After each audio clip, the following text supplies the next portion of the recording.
Well, what do you call the combination of tennis, racquetball, and ping pong?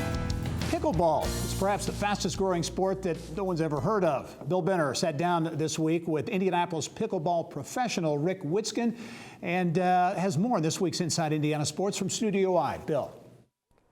Well, thanks, Gary, and I'm joined by Rick Witsken, who I think is probably the authoritative figure when it comes to the rapidly growing sport of pickleball. He's nationally ranked in both men's and doubles, teaches it all around Indianapolis, and we're glad to have you on the show today. Welcome. For those who don't know, just describe generally what pickleball is and how it's played. Pickleball is a sport that obviously is very similar to tennis, but also similar to ping pong, racquetball. I've met so many players from different walks of life really that have jumped into the scene in the last few years.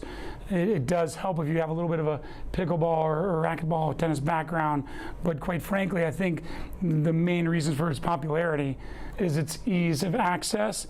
A lot of nice people willing to show those beginners that want to play at local parks and clubs to how to play, and it's not that hard to learn. It's started off kind of in the South and as a retirement age sport, and now it's grown among all age populations. Here's a racket, by the way. But the growth is phenomenal.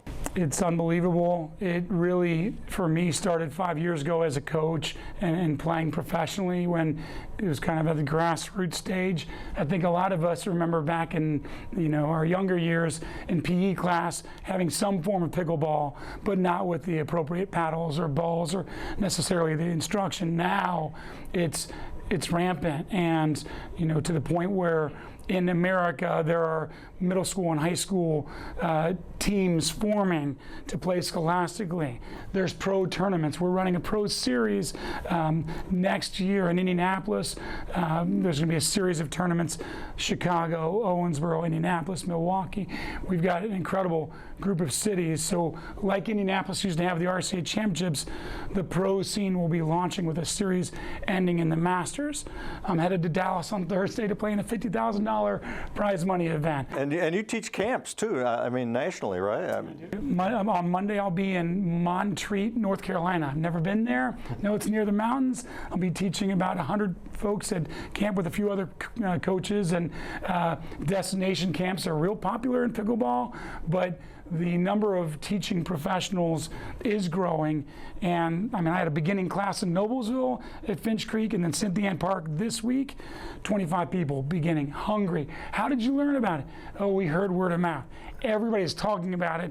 Now everybody wants to experience it. We got about a minute left. Talk about, you mentioned the pro tournament that will come to Indianapolis next year, and part of this, I would assume that you see, because you're one of the leaders of this circuit, I assume you see growth at the professional level as we move forward. The beauty of it is, even though it's a prize money event mostly for pros, with the prize money, it's an amateur tournament too.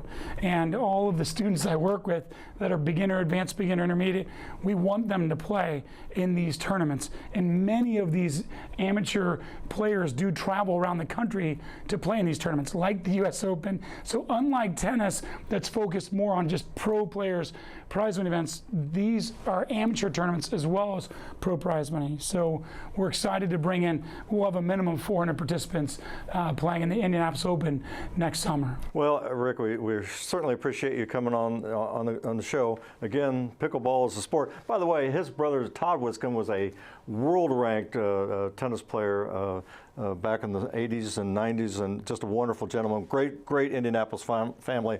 Thanks for being on the program. Appreciate it. Pickleball.